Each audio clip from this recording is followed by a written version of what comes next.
الحمد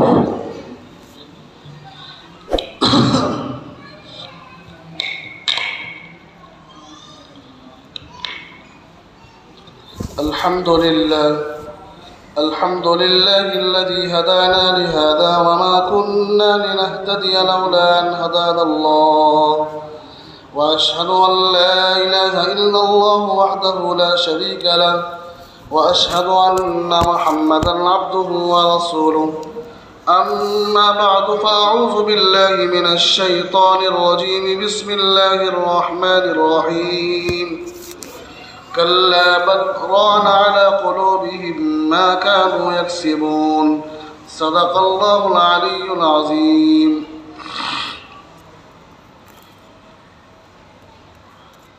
اللہ تبارک و تعالیٰ کا بے انتہا احسان و شکر ہے کہ اس نے ہمیں کچھ دیر اپنی اور اپنے نبی کی باتیں کرنے کی توفیق عطا فرمائی ہے۔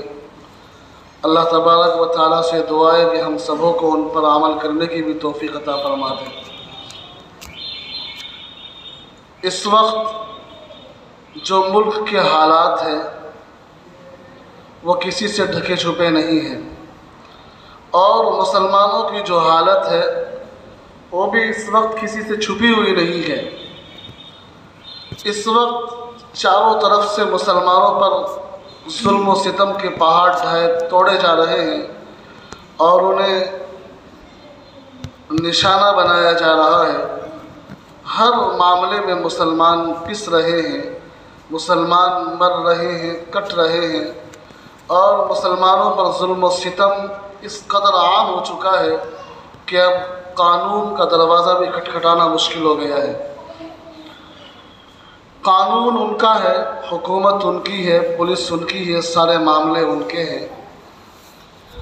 ہمارے پاس ایک ہی طاقت ہے، ایک ہی قوت ہے، اور وہ رب العالمین کا سہارا ہے، وہ رب العالمین پر بھروسہ ہے، اللہ تبارک و تعالیٰ کی ذات اقدس پر اعتماد ہے۔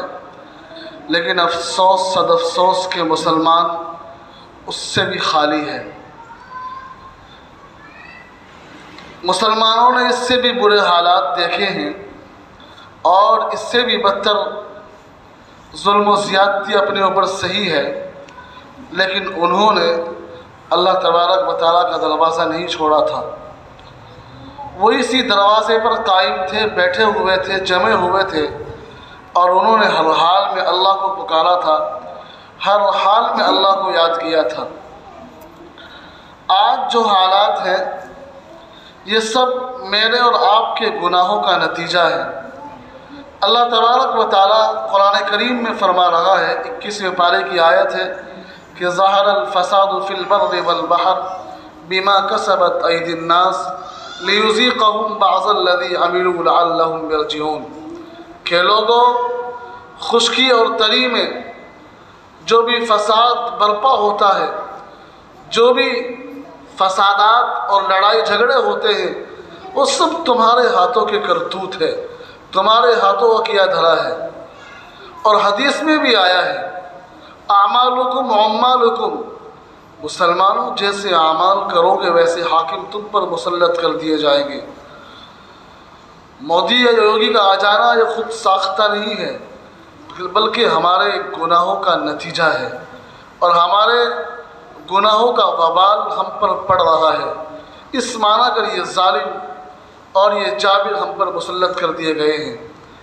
ہم لوگ آج درست ہو جائے اور آج صحیح ہو جائے اور آج اپنا لین دین، اپنے معاملات درست کر لے تو رب کعبہ کی قسم کوئی ہمارا بال بھی بیکا نہیں کر سکتا ہے۔ ہم وہ قوم ہے، ہم وہ قوم ہے کہ جنہوں نے سمندر نہیں دیکھے تھے کہ اس کی گہرائی کتنی ہے۔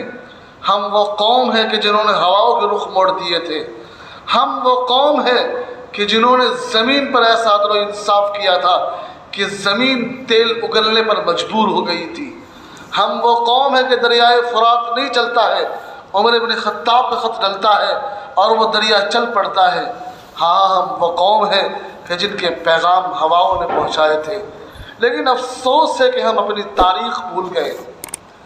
ہم اپنا سب کچھ ہم نے بھلا دیا ہے، اور ہمارے اندر ایک ہی چیز بیٹھ گئی ہے، غیروں کی تہذیب، غیروں کا تمدن، غیروں کا رسم و رواج اور غیروں کا طور طریقہ وہ ہمارے ذہنوں میں پیوست و پیوند ہو گیا ہے۔ اس معنی کر ہم پٹ رہے ہیں۔ اس گئے گزرے دور میں بھی ہماری مسجدیں خالی ہیں، نمازی حضرات اپنی نمازوں سے غافل ہیں، قرآن نامعلوم کب پڑھا ہوگا، کب اس کی شکل دیکھی ہوگی، کب اس کا دیدار کیا ہوگا۔ قرآن لے تو آتے ہیں ہم شوق سے کہ اللہ کا قرآن ہے، لیکن وہ الماریوں میں رکھا اس پر گرد و غبار جم چکا ہے، اسے کوئی اٹھا کر صاف کرنے والا نظر نہیں آتا ہے، اسے کوئی اٹھا کر صاف کرنے والی نظر نہیں آتی ہے۔ پہلے لوگ ایسے تھے کہ ہر گھر سے قرآن کریم کے سننے کی آواز، تلاوت کرنے کی آوازیں آتی تھی، اور جیسے ہی نمازی حضرات گھروں کے آس پاس سے گزرتے تھے تو قرآن کریم کی پڑھنے کی آوازیں آتی تھی۔ آج ایسا سنسان اور ایسا سنسناہٹ سی معلوم ہوتی ہے جب گھروں کے پاس سے گزرتے ہیں کہ شاید یہ ویران بستی ہے، یہ کوئی جنگل ہے جس میں کوئی بہت دنوں سے کوئی بستی آباد نہیں ہوئی ہے۔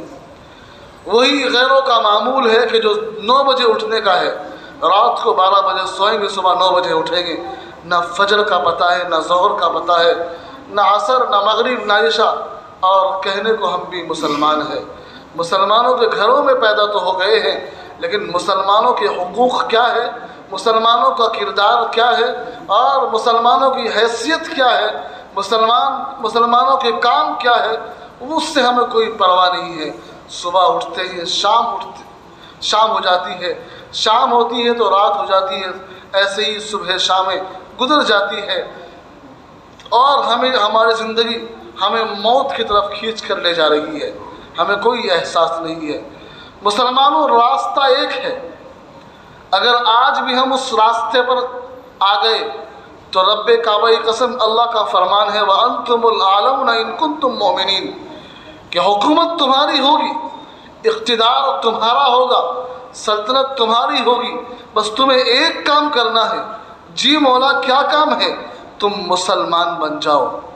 اب آپ یہ کہیں گے ہم ٹوپی لگاتے ہیں، کپڑے پہنتے ہیں، نمازوں کے پابند ہیں، روزے رکھتے ہیں، زکوٰۃ نکالتے ہیں، صدقہ خیرات کرتے ہیں، ہم تو مسلمان ہیں۔ ہم اس درجے کے مسلمان نہیں ہیں جس درجے کا مطالبہ میرا اور آپ کا رب مجھ سے کر رہا ہے۔ قرآن کریم میں ایک جگہ اعلان کرتا ہے یا ایھا الذین آمنوا آمنوا، اے ایمان والو ایمان لے آؤ۔ کیا مطلب؟ ایمان والے تو ایمان لا چکے ہیں، ایمان دوبارہ لانے کا مطلب کیا ہے؟ دوسری آیت میں اللہ نے فرمایا ادخلوا فی السلم کافہ، ایمان میں پورے داخل ہو جاؤ، آدھے تیتر آدھے بٹھیر نہیں، کہ من مرضی کے ہم مسلمان ہیں۔ افتؤمنون ببعض الکتاب وتکفرون ببعض، بعض من چاہی چیزوں کو ہم مان لیتے ہیں اور جن میں ہمارا دل نہیں مانتا ہے ان کو نہیں مانتے ہیں، یہ ہمارا ایمان ہے۔ من چاہی زندگی گزار رہے ہیں، جس رب چاہی زندگی گزار لو گے نا تو رب کعبہ کی قسم ہر چیز تمہارے ہاتھ میں ہوگی۔ تم نے اس دنیا کو ایک سبق سکھایا تھا، اور تم نے دنیا میں لوگوں کو جینے کا طریقہ سکھایا تھا کہ جیا کیسے جاتا ہے۔ آج تو میں اپنے لیے جی رہا ہوں، آپ اپنے لیے جی رہے ہیں، اور جو مر رہا ہے اس کو مرنے دیا جا رہا ہے، جو تڑپ رہا ہے اسے تڑپنے دیا جا رہا ہے۔ مسلمانوں، اسلام یہ نہیں ہے۔ اسلام یہ ہے اگر مسلمانوں میں کسی ایک انسان کو تکلیف پہنچتی ہے تو سمجھو پورے مسلمانوں کو تکلیف پہنچتی ہے۔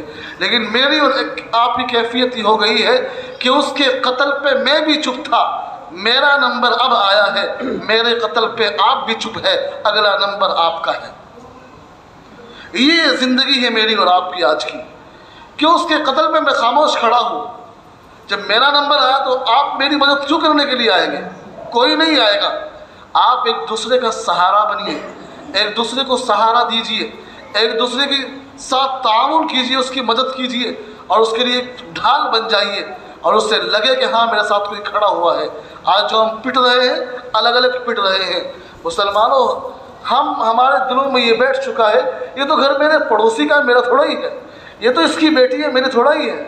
جب مجھ پر کوئی پریشانی آتی ہے تو پھر سامنے والا کیوں میرا ساتھ دے گا؟ آبرو باقی تیری ملت کی جمعیت سے تھی،